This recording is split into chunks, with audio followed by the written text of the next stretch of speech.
Please come in. You're right on time. The door only opens when the clock strikes midnight.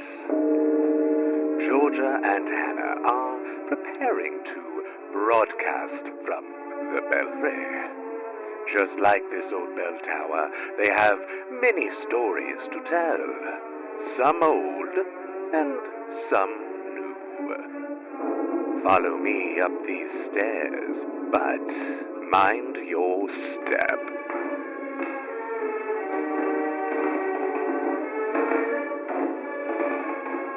Ah, they're waiting for you.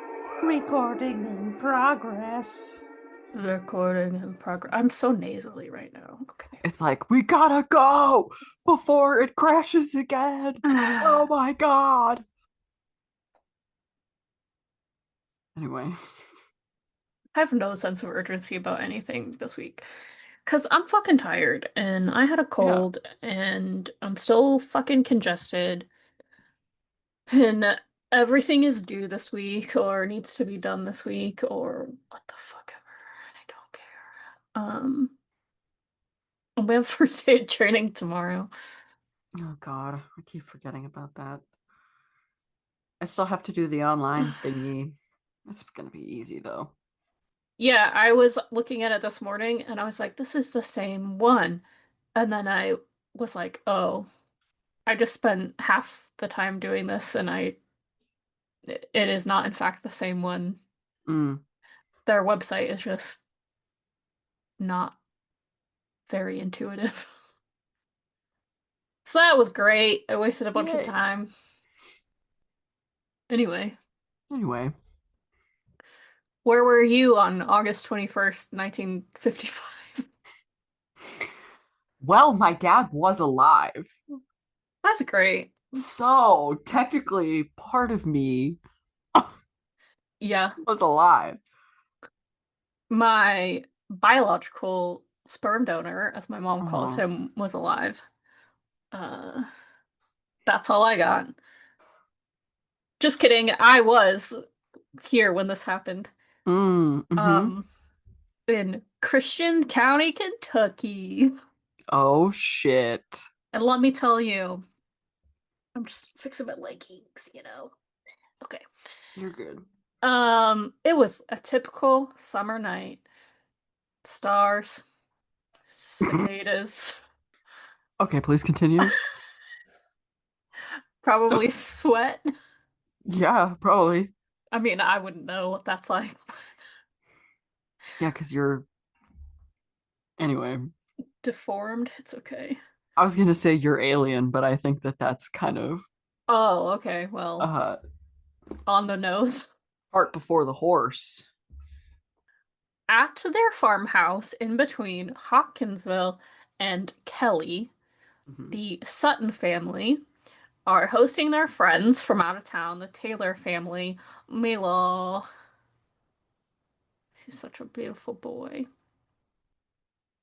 I saw a TikTok last night that was like cats raised by guys versus cats raised by girls, and the cat raised by guys is like, you know, attacking your arm and everything. Violent.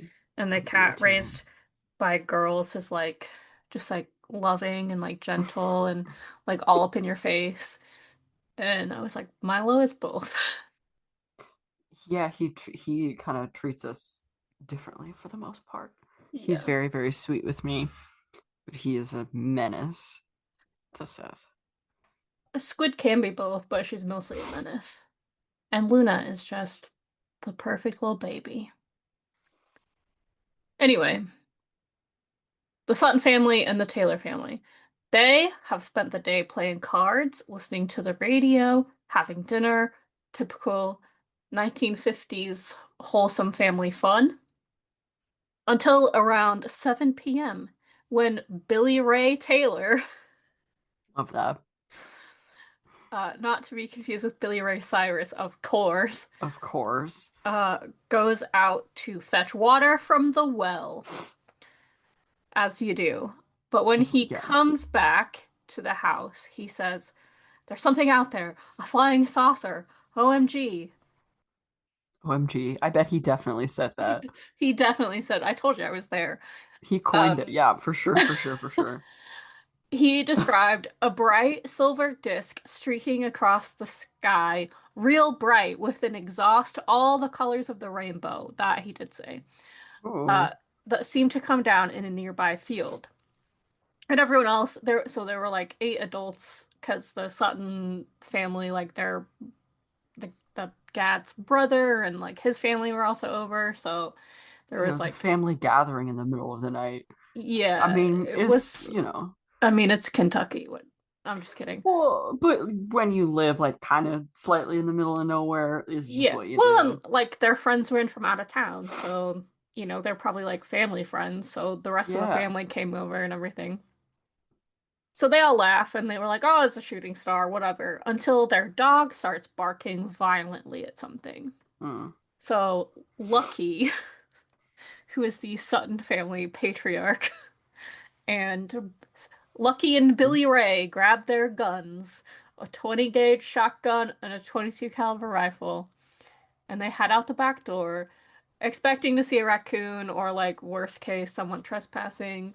Mm-hmm. But instead, they see glowing eyes peering from the shadows near the tree line, and the eyes move towards the men, and they realize the figure is small, maybe 3 feet tall, with a large head that gleams like metal in the sunlight, and it has long, thin arms with sharp, talon-like fingers, Mm-hmm. and the eyes are huge, yellow, and luminous, or appear to be luminous. And then one of them fired a shot, of course, because in America, when we don't know what something is, we shoot it. You That's do gun stuff. Yeah, yeah, that's yeah, yeah. like the rule. You Um, have to. You just have to do. Even if you don't have a gun, was it literally gonna appears say, in your hands. even if you don't have a gun. Just So, shows up. It's like it spawns in like automatically. So you can go pew pew pew pew. yes. Anyway. So, because they're all laser guns. Yeah, exactly. Star Wars blasters. Yeah, yeah, yeah. But the figure does not fall. It just stumbles back into the darkness as another one appears on the roof. Uh, just trying to make it dramatic. Yeah, it's kind of like I feel like this is how you would read like a children's story, just like kind of exasperated. Like, not really into it, but then every once in a Yeah. while. Like there are moments where you're like into it, but it's not like the dramatic parts, and then the parts where it's like another one appeared on the roof, you're like, Jesus fucking Christ, just shoot me right in the head. I mean, I feel like that's kind of how I am as a keeper when I'm running Call of Cthulhu. That's true. When there is lore involved, you are so into it. But otherwise, I'm just like, yeah, okay, whatever. Yeah, you're heavy on the lore. Like, let's But then go. when You guys want when combat? Not interested. like you want to combat? All right, what do you do? Okay, you That's get it. stupid, okay. That's stupid, yeah. uh, Oh, goodness. so chaos erupts, and the two families engage in a full-blown siege. Oh my God. And every time they think the creatures are gone, another one appears, and the lights flicker, and the air feels electric. And at around 11 o'clock, which is 4 hours after Billy Ray first went out to the well, they make a break for their cars, and they drive over to the Hopkinsville police station, where officers would later describe them as pale, shaking, and genuinely terrified. So, local police, state troopers, and even military police from Fort Campbell all go to the farmhouse and they find bullet holes, shattered glass, bullet casings, but no creatures, no footprints other than the guys, no Crazy. blood, no silver discs, no glowing eyes, nothing. But the families insist they were under attack. And the local police were like, no, these guys are like honest, hard-working folks, they're not prone to theatrics for attention or money. And their descriptions to both investigators and later the Air Force were consistent and seemed genuine. Air Force, Jesus Christ. Yeah, I'll come back to Okay. that in a I didn't second. know that. The county sheriff's department and the state police both surveyed and photographed the scene, and they reported strange luminescent patches near where the creatures reportedly stood, though allegedly when they were later tested, the residue had vanished. So, agents from the Air Force's official UFO investigation program, Project Blue Book, categorized the incident as misidentification of terrestrial animals, Hmm. specifically great horned owls, which could Mm. appear to have large glowing eyes and reflective feathers if you shone a flashlight at them. But many people believe the explanation doesn't quite fit the description given by the families, nor would it justify their fear. Hmm. I don't really have an opinion on the matter. I've never interacted with a great horned owl, so I've seen one from like far away at the zoo, because they're yeah. always like hanging out in the like box that's like up in the rafters and Oh, such. yeah. You know what I mean? And it's always like turn the fuck around. You're like, wow, I bet that owl's pretty cool looking. And then it goes, I don't think the mic picked that up, but I could see your face, and I can only imagine what the sound was like, eh. It still didn't pick it. damn it. It still didn't, my guy. Oh my Fuck. god. All right, whatever. That is so funny. Well, everybody listening, just know Hold that on. Hold on. I'm holding. Motherfucker, dude. Georgia made a screeching sound that is imperceptible to the Oh human my God. ear, and even the the Zoom call. Meh. Oh, I heard that. Oh, you just, I just fucking sent it to you as a voice message. Oh my god. Maybe it's because you were too. Hold on. Hold on. I have to turn the sound up.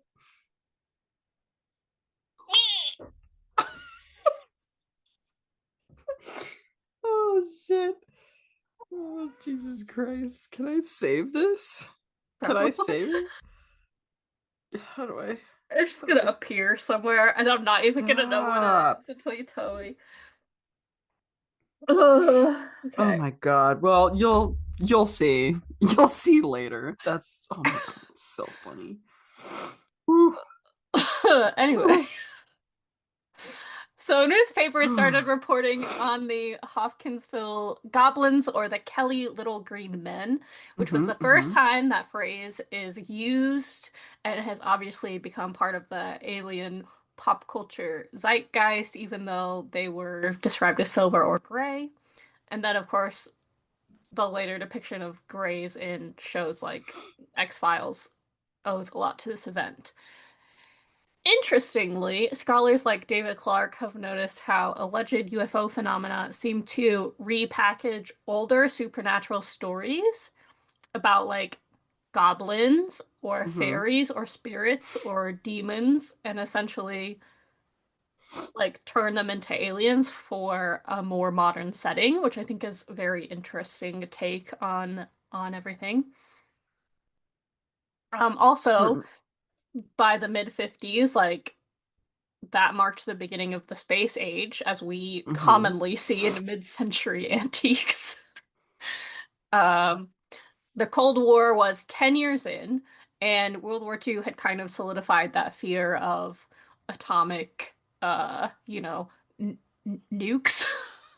Yeah, the what that I was gonna say, oh yeah, they called it the Red Scare. That's not correct. That's not correct. Happening around the same time though, ish. Beginning Um, beginning of 1955. Yeah. I mean, yeah, and that's the Cold War, really. Yeah. Um, but yeah, like we just blasted two places off the map at the end of World War II, Mm-hmm. with fucking nukes, which is so cool, guys. And so that kind of incredibly rapid development in technology from the 40s through like the 70s and 80s really solidified this fear in people that there were threats. The more I talk, the more nasally I get. Oh my God. It's okay. Um, that were threats that could come from above, like nukes or aliens with nukes. Probably. Oh, Independence Day. What a movie. It's one of my mom's favorite movies of all time, seriously. Really? Yeah. Melinda, why? Okay, I know my mom is going to be listening at some point. My mom loves a cheesy action movie with a happy ending. She Okay. every movie that she watches has to have a happy ending, or she's A, never gonna watch it again, or B, be so upset and incensed that like it will ruin her week. I get that. That's why I don't watch a lot of things really. Yeah. I don't watch a lot of movies. It's pretty much just, Yeah. I think because there are certain movies that like I get the vibe of, and I'm like, okay, I know that I will be fine if there's like a surprise in this. I'm down with the vibe of the movie. Then there are other movies where like I think it's going to be really bad, or I heard there was a big surprise, but I don't know what it is. It's like I kind of want to know what I'm getting into. You know what I mean? I will Yes. frequently, very, very frequently get halfway through a movie and then look up the ending because I'm like, I gotta know. I do that not so much with movies, but I do that with shows a lot. Yeah, Like I even though I never finished watching Midnight Mass, I still that's looked up fine. I still looked up how it was going to end because Yeah, I needed to know what I would be getting myself into. right. Or And maybe one day you can watch all of it. Like, yeah, one it's day, not going away. whenever we renew Netflix again. But I, Renew Netflix again. I fuck off. I It was just literally that line sounded so nasally. I just had to say something. I literally did that the other day and I don't remember what it was. Oh, with a But show? yeah, Oh, you or Shannon told me about something that y'all were watching. I I don't don't know. remember. We've watched so much Taskmaster Yeah. that I don't remember what else we've been watching. But I don't know. Like, I don't care about spoil. The only spoilers that I am upset about was like the last episode of Doctor Who. Like, I was upset that Right. I saw that spoiler online. Like the most recent season? Yeah. Yeah. But like for the most part, I don't care about spoilers. I want to know what I'm getting myself into. I want to know if a dog is gonna die. I want to Right. know like There's yeah. a website for that. You can look up movies. Isn't it like It's like does it's the dog literally die like, or yeah, something? yeah, Yeah. yeah. It's so nice. Yeah. Okay, anyway. Anyway, Independence Day, Independence aliens Day. with nukes. Yeah, So between I'm gonna kind of go off on a tangent here, but it's that's fine. fine. As if we didn't just. Between Uh, 1952 and 1969, Project Blue nice. Book cataloged over 12,000 UFO sightings, 701 of which remain officially unidentified. Good God. Right? And Project Blue Book was headed by an astronomer named Dr. Alan Hynek, who originally was a skeptic, but as his work went on, his stance began to change, and he became increasingly convinced that something else was at play. And he's the one who coined the close encounter terminology. Mm-hmm. So, a close encounter of the first kind is to like visually see a UFO with your eyes, or at least capture, I guess. I guess it would count if you like captured a recording of it. But yeah, to see a UFO is the first kind. A close encounter of Mm-hmm. the second kind is to see some kind of physical evidence of a UFO interacting with something else. So like scorch marks on the ground or like a crop circle, interference with electronic or mechanical devices like a lot of people with abduction stories say their car stopped working before the contact happens. or animals reacting to like some phenomenon. And then a close encounter of the third kind is interacting with the extraterrestrial entity, and those have different subclasses based on where the entity is in relation to the UFO craft, which is like a Mm. whole thing. Like A is if it's in the craft, and B is if it's like you see it both inside and outside, and C is like if it's near the UFO but like not in it. I don't fuck, it's It's crazy. an interesting classification I system. know. It really reminds me of another one that I'm aware of in our daily life. I really don't understand like why that matters, but you know, I guess it's just that thing that like humans like to classify things to try and understand them better, so I guess I don't know. So, Project Blue Book was officially terminated at the end of 1969 due to bureaucratic dismissal. The government stance being that UFOs aren't real, and if they are, they definitely aren't extraterrestrial, which is very confusing. Um, Obviously, the government continued to investigate reported UFO activity unofficially or off the books or in secret. Hynek went on to found the Center for UFO Studies, which essentially collected witnesses, like eyewitness testimonies as actual data. I don't know what they do with the data, but that's above my pay grade. Mm-hmm. And as we were just discussing, I think the height of aliens in pop culture really happened in the 90s, which is Mm-hmm. probably really layered in itself with the Cold War ending in the 80s and then like the Millennium Countdown looming in the near future, and then all of this like culminating in aliens being in pop culture, like X-Files, especially in Star Trek, TNG. Mm-hmm. Mm-hmm. Um, and then movies like Men in Black and Independence Day. Yeah. Um, and Like in the 80s, it was like a different kind of resurgence, or the peak was beginning, or not the peak, the hump. And then it yeah, kind of hit that high in the 90s for sure. yeah, I think it was. I, I mean, I'm trying to think of like what alien movies came out in the 80s, and I can really only think of Alien. Uh, Predator, But I would argue, Terminator is a future one.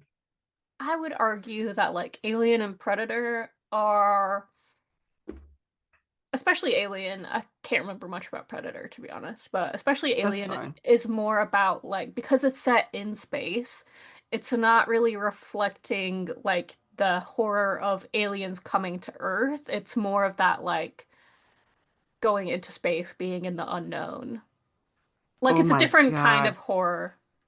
Yeah, okay, so it's like all the campy space alien kind of movies. Yeah. Like, no, I don't want 1980. I want 1980s.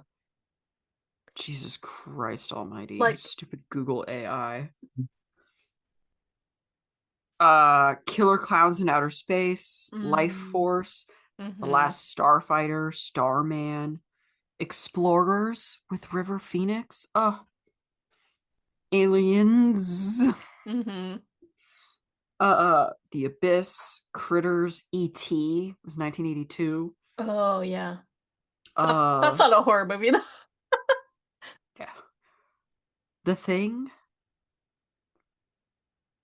I Yeah. guess that's an alien movie, yeah. See, and again, that's like the same. It's like in an isolated. I mean, the thing is based on a Who Goes There, which is kind of based on the Mountains of Madness. Hmm. But it's like again, it's that horror of like being isolated in something with like an unknown uh enemy, right? It's like Hmm. I like Alien. I think Aliens, whatever. If we're being pedantic, I think reflects, well, Alien too, because the 70s were the Apollo 11 landed in the 70s, right? Or was that the 60s? That was Apollo 11 was on the moon, 1969. That's right.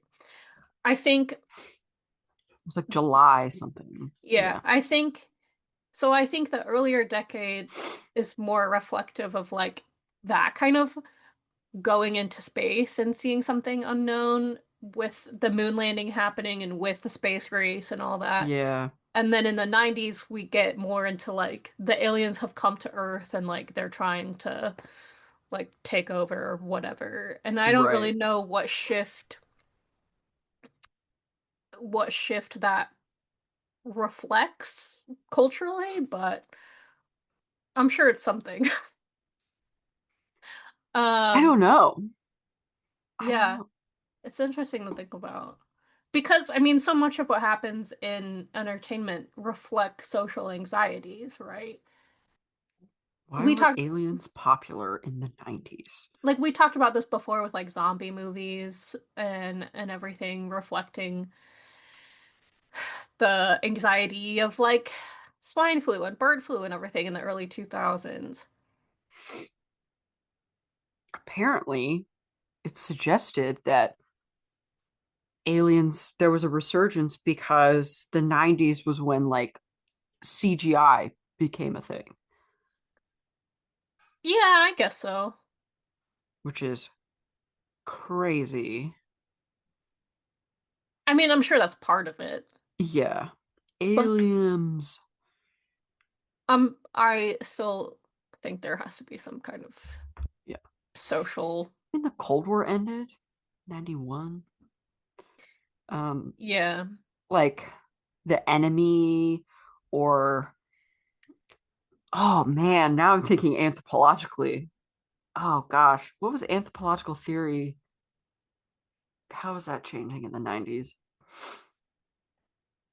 Well, we'd kind of moved Well, we we'd been started away getting like from globalism, like like right, globalism was coming out in the 90s, right? right. Uh, And like there listen to me was pulling that out of my ass. I know there was also a resurgence of like neo-orientalism, right? Yeah. Like the exotic. But people tried to make people still had these stereotypes and these tropes of well, I'm thinking that from Americans' perspective, Hmm. other cultures or cultures outside of their own as being other and everything, but they really tried to just slam it in and make it like this is normal. Does that make any sense? Yeah. Well, I remember in the 90s, like Chinese things were really cool, right? Like Right. everything had Chinese characters on them and Early everything. 2000s, Firefly. Yeah. So, yeah, I get what you're saying. Yeah, yeah, yeah. Yeah. It's like America really just was like, we're going to adopt this. This thing is cool. This thing, like, it's ours now, kind of Yeah. thing. And it only got worse because of the internet. And now, like, there's so much cross culture thievery happening that it's like, I don't know what comes from America and what doesn't. Yeah. Yeah. Not with everything, obviously, but they're. If it's pretty weird, I'm gonna say it's coming from Japan at this point, but you know what? There are weird things coming from South Korea. That's true. Don't worry, they're still on it, Like bro. diaper cafes and shit. Oh, that's Japan anyway. Yeah. Oh my god. Have you ever seen the video where Aaron talks about how he needs to go to a diaper cafe? That's probably how I heard about diaper He cafes. literally said in a video, I gotta get me to one of them diaper cafes. I mean, he And is Dan lost it. a very much a Japanophile. I don't know what the word is, but like A necophile. neck. Okay, yeah, that makes sense. Um, because he's always talking about something in Japan and everything. Anyway, Anyway, okay, fast forward to 2007. We're beyond the Chinese phase. Now we're in Japan phase because anime is cool. oh yeah. So the Senate Majority Leader at the time, Harry Reid, who was a Nevada Nice. Democrat, got a new classified government investigation program going, and this was the Advanced Aerospace Threat Identification Program, or Mm-hmm. ATIP. This is really a tangent, but Harry is besties with a guy named Robert Bigelow, who I have personal beef with. I've heard this Um, name. this guy, he's the guy that bought Skinner Ranch um, Oh. Okay, yep. Now I know who you're talking about. back in the 90s, and he conducted Yes. all kinds of, well, he had people conduct all kinds of UFO investigations there, and then Mm-hmm. sold it again for a bunch of money to Adamantium Holdings, which is a whole other rabbit hole. And that's like a shell company or some shit, I don't know. Very shady seeming. But between Bigelow's funding and then backing from Alaska and Hawaii senators, Harry Reid got the Defense Intelligence Agency to fund ATIP with 22 million over 5 years. Now, keep in mind that the government stance is still that UFOs aren't real, even though they're willing to spend millions of dollars for research about them. Right. And most of that money went to Bigelow Aerospace, which apparently has an Of course. underground lab in Vegas. What the hell? I know. How did they even get underground in Vegas? That shit's there's fucking hard band everywhere. Whatever. I wonder, now that I think about whole, I just had a revelation. I wonder if this is the guy that, in the very first season of the Doctor Who reboot, the first episode that has a Dalek in it when they're Mm-hmm. in the underground like facility with Yeah. all the collections. And that was in Nevada. Yo, wait a second. Was Wait that a guy second. based on Robert Bigelow? Yo, what the fuck? Hold on. I'm pretty sure it was in Nevada. Oh my god. Yo, that would be a deep cut if it was. That's Right? crazy. No, I don't. Oh god. Fuck off. Especially if that was in 2007 and like Doctor Who was just making a comeback and shit. Take me away. A secret place. Do you remember what the episode was called? Fuck. Oh, was it just Dalek? Yeah, Dalek. Henry Van Staten. Yeah. Oh, it's in Utah. Oh, fuck. All right. A Well, rich collector of alien artifacts. Oh I my mean, goodness. still, he had all that investigation done at Skinner Ranch. I'm not saying the word because I don't like to. No, obviously. That was another God, watching the fucking Until Dawn playthrough. I was like, stop Mm-hmm. saying it! Stop saying the word! It's stressing me out big time. uh Yeah, those developers are yeah. yeah. Yeah. Anyway, I mean that was a different word, but same concept. Yeah. Hmm. All right. So this money, this $22 million, came from the black budget. Are you familiar with the black budget? No. So that's a money that the government uses for classified programs, and it doesn't have to be discussed on the Senate floor. What the fuck? Okay. Which, like, God fucking only knows what it's being spent on now. Yo, I watch so many political Shows. dramas and thrillers and shit like that. Why is this the first time I'm hearing about this? I don't know. Whatever. That's a good question. Fucking Christ. Um, so this program is headed up by a guy named Luis Elizondo. Whoa. Isn't that a cool name? All right, I'll take it. And he made a list of the most common UFO traits that are taken seriously by like these investigative programs. So one is anti-gravity lift, so no signs of propulsion or flight surfaces like wings. Mm-hmm. The second is instantaneous acceleration that no human could survive. The Mm-hmm. third is hypersonic velocities without any vapor trails or sonic booms. Mm-hmm. I was waiting to see if you were going to start singing Sonic Boom. Oh, no. I was thinking about singing Sonic Heroes. Oh, Like, Sonic Boom, Sonic Boom. Okay. you're the Um, only one between us who knows that tune. oh, I don't even know why, because I don't honestly know what it's from. And I don't even like Sonic anymore, despite the fact that everyone wants to bully me about having a crush on Sonic when I was a child. To the point that I don't even want to watch Game Grumps play any Sonic game or anything. Like, it just makes me angry anymore. Oh, come on, man. Like, not because of the shit, just I just do not like Sonic anymore. Oh, yeah. Uh, I mean, their games are terrible, so it yeah. doesn't even matter. Okay, fourth, low observability of cloaking entirely, whatever that means. Low observability of cloaking Like, entirely. like an invisibility cloak Yeah, I guess so. kind Harry Potter over here. of. Yeah. And then the last one is transmedium travel. So, like, jumping from water to the earth into space. Oh my god. Okay.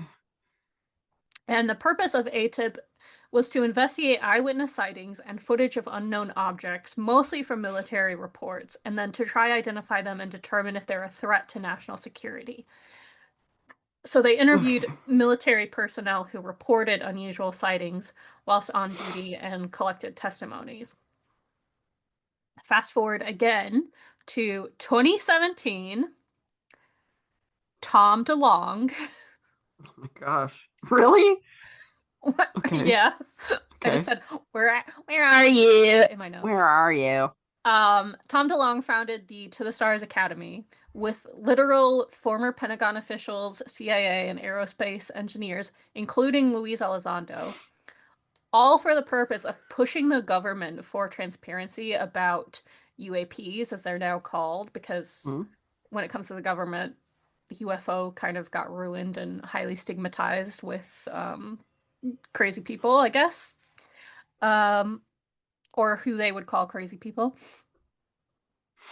despite the fact that it just means unidentified flying object and not Right. alien. So now they use unidentified aerial phenomenon. And then the Navy also has its own term, AAV, anomalous aerial vehicle. Um, so then also in 2017 was, of course, the year that the three infamous Navy videos were quote unquote leaked to the public. Um, the Tic Tac videos, if you will. Did you watch the Tic Tac videos? Nope. Okay. I know of their existence, but I sure didn't Yeah. watch them. I was like, I don't give a fuck. Um, they showed fast-moving objects that seemed to defy physics as they were being tracked by military pilots. The Pentagon not only confirmed their authenticity, but also admitted that the footage had been studied as part of ATIP, acknowledging its existence for the first time ever. But then they were like, "Oh, but ATIP was terminated in 2012." Oh, but What seems to have actually happened is that government funding did end in 2012 because 2007 to 2012, that's 5 years. That was mhm. what the 22 million was to cover. But the program was continued with support from Navy and CIA officials. But Elizondo still resigned in 2012 because he wanted to expand funding and like kind of go a little harder. And the government wasn't willing to do that, which is why he then went on to help Tom DeLonge found To the Stars Academy because that was like what he wanted to do the whole time. They were willing to like push the envelope, so to speak. Ooh. And he also didn't like the excessive secrecy and the internal opposition, and he thought that the government wasn't taking the potential threats seriously. So in 2019, 38 ATIP projects were released to the public, including traversable wormholes, stargates, and negative energy, warp drive, dark energy, and the manipulation of extra dimensions, and invisibility cloaking. This one was led by a quantum physics guy who has mathematically figured out a way to create a hole in space where objects can be hidden, like a pocket dimension. Oh, fuck. Math is so weird. What the hell is Yeah. going on? So they literally have like scientists working on Oh my wormholes god. and warp drive and pocket dimensions. Well, do they So still have that now? probably Well, you not. said that was in 2017, right?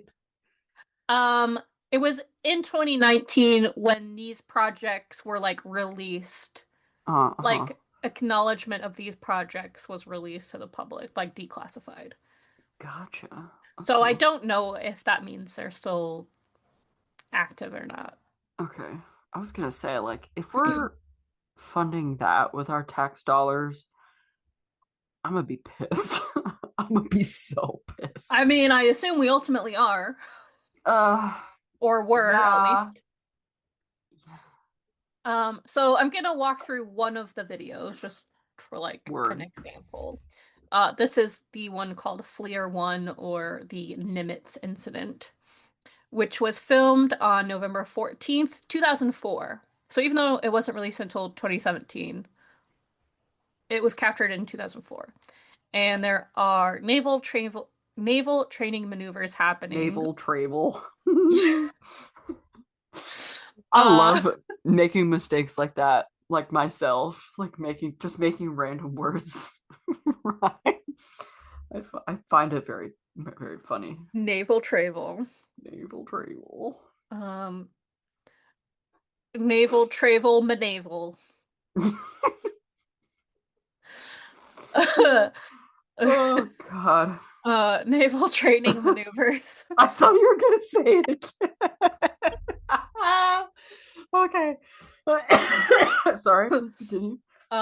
Which most of the videos that have been released are during training maneuvers, whatever. Yeah.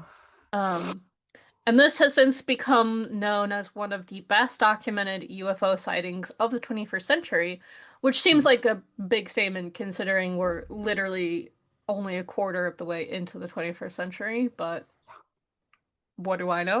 Whatever. So it happens around 100 miles off of San Diego in the Pacific Ocean with what's called the Nimitz Carrier Strike Group. And I think the Nimitz is a nuclear-powered carrier, and also part of this group is a missile cruiser, the USS Princeton. And they're doing these drills before deployment to the Persian Gulf because it's 2004. Mm-hmm. Mm-hmm. So there's a guy named Kevin Day. He is a chief petty officer, and he's on the Princeton, and he watches the radar, and he's been noticing weird traces on the radar for a while leading up to the incident, and an increasing amount the week before. And he reported about 100 anomalies in total, so it could be 100 individual crafts or 5 crafts showing up 20 times. Like, it's not clear because it's radar, but you get the idea. He says they're showing up at an altitude of at least 80,000 feet, which is higher than like jets go.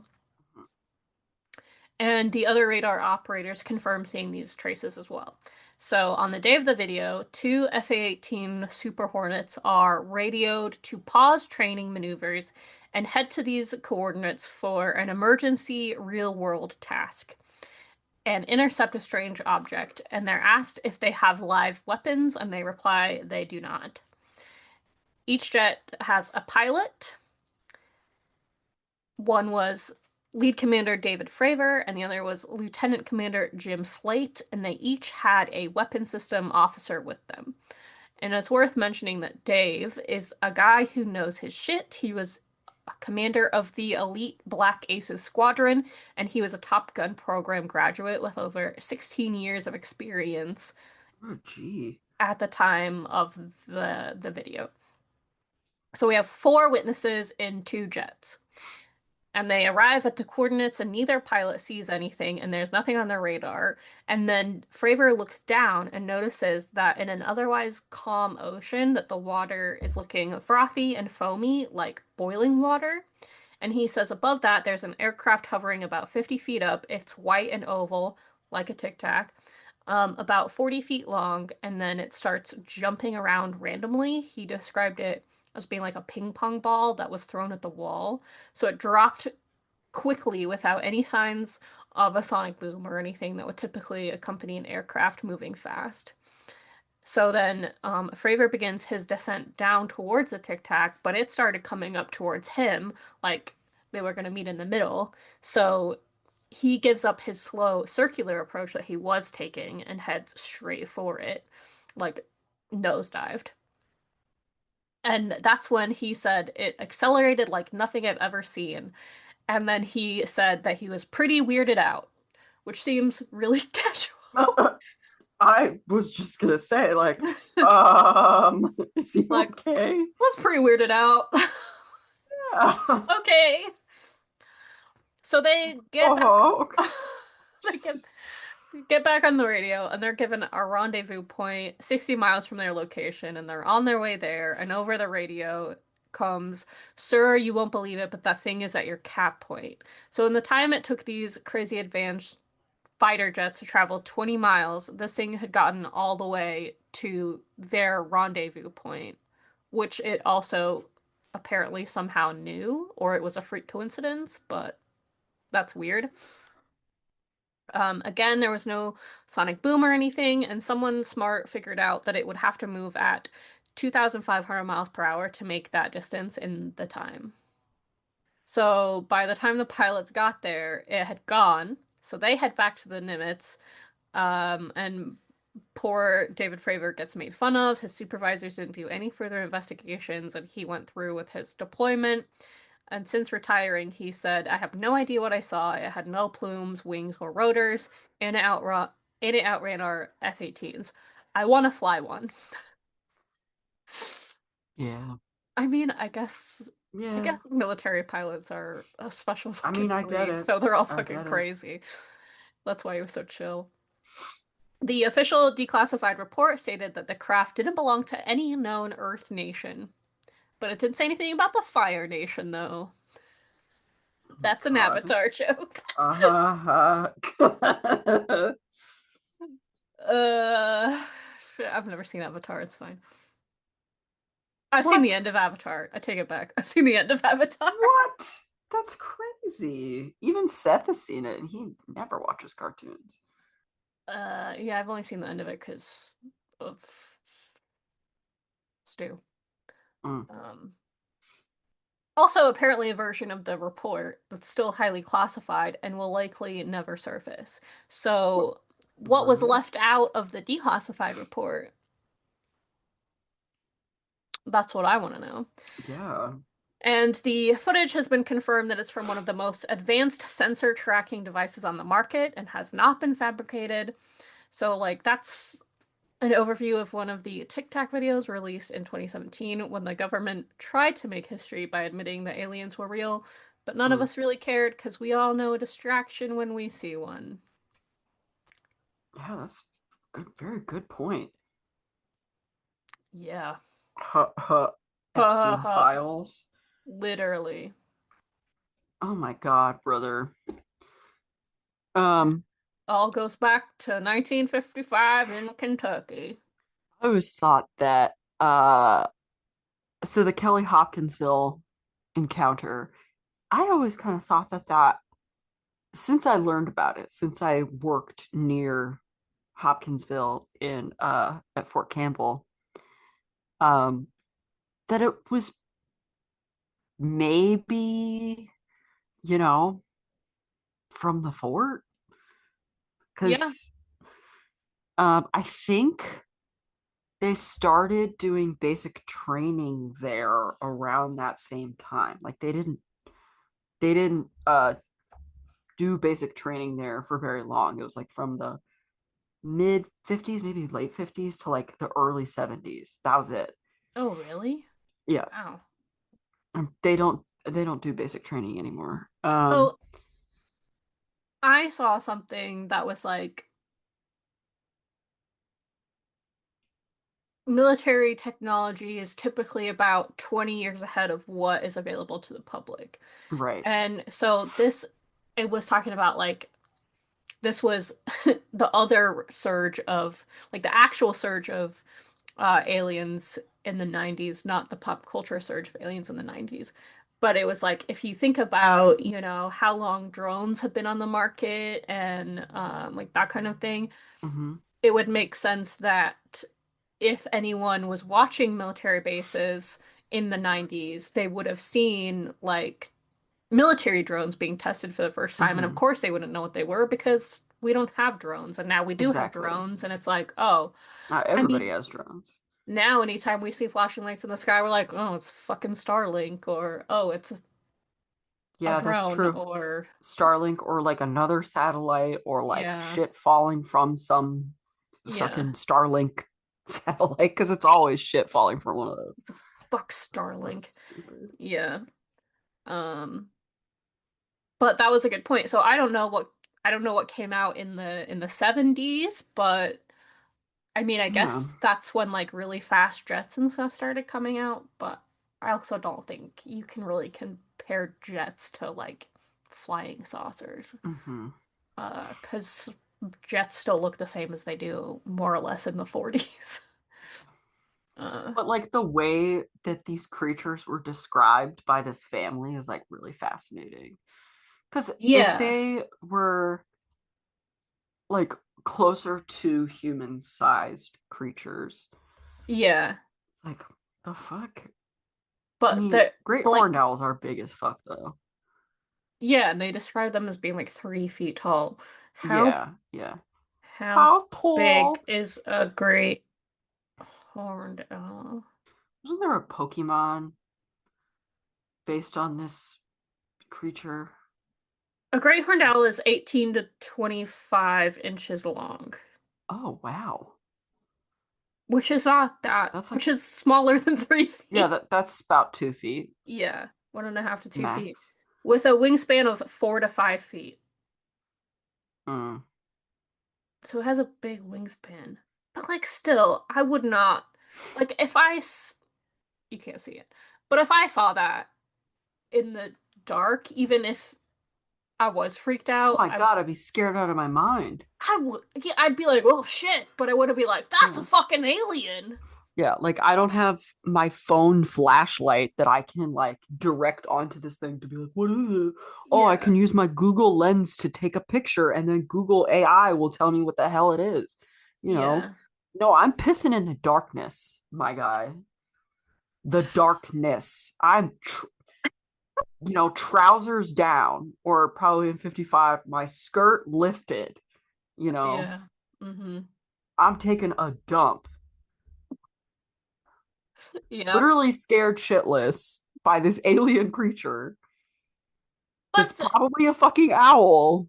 yeah, I don't know. I don't know. I mean, yes, I would be Are scared, but I'm still not gonna be like, "That's a fucking alien." I don't know. I'm gonna be like, "There's fucking bobcat trying to get me," before I think it was an alien. yeah, true.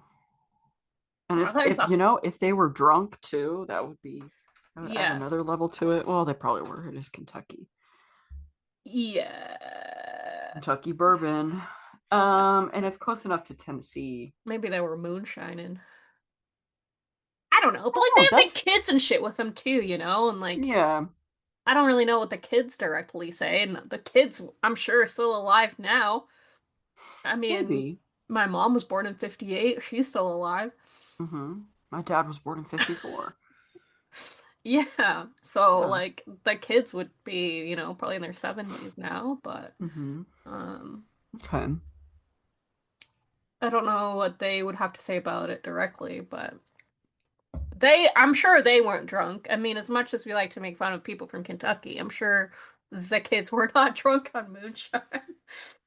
Kentucky is so like wide. You can get from like the north to the south pretty quick. Like Oh yeah, Kentucky's in two fucking time zones. I think you can get through it north to south faster than you can Illinois or excuse me, Indiana east to west. Definitely Yeah, Illinois is more because it's got that big fatty. yeah.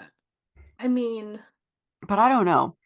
Because like yeah, it's across two time zones. Like on the eastern side there's the Appalachian Mountains, on the western side it's like you're basically touching the plains at that point.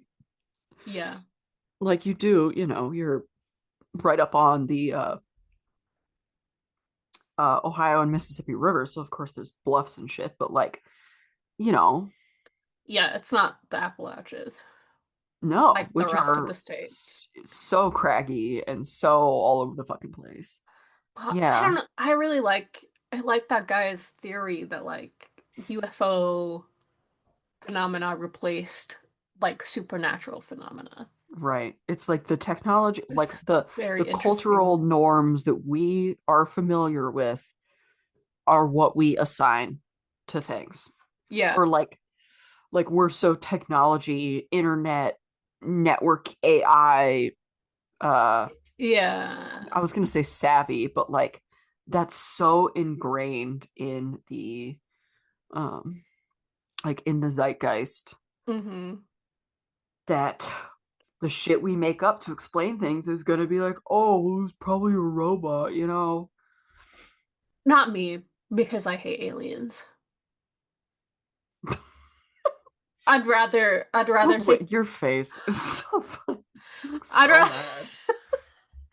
I'd rather take on a Lord. demon than an alien. Yeah, that's 100%. fine. That's fine. 100%. I think I would probably agree, honestly. Because I can throw holy water at a fucking demon. Sure. What The am I alien, gonna you really don't know. what am I gonna do What with are an you gonna do? alien? You don't know. I mean, Who's to Doctor Who has say? taught me many things about aliens. I'd probably try with vinegar. Mm-hmm. But also I'd be like, are you actually a threat to me? I don't know. I'm not just gonna take out my Pew Pew space laser gun. Yep. That will spawn in your hand, by the way. I don't think So that when stupid. I see anything. Yeah, So I yeah, can't that's true. imagine that seeing an alien would be any different. I'd be like, oh, that's a new thing. Listen, Whoa.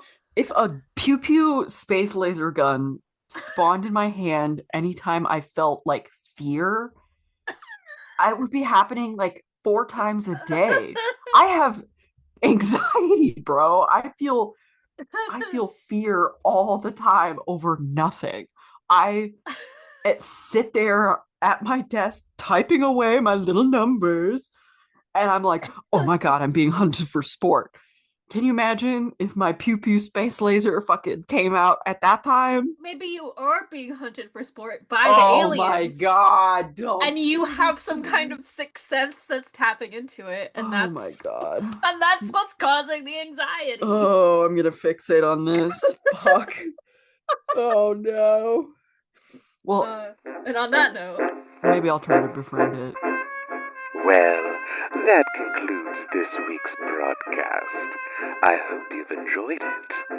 If you wish to stay in touch, reach out to us at broadcastfromthebelfry@gmail.com or stalk us on Instagram at broadcastfromthebelfry.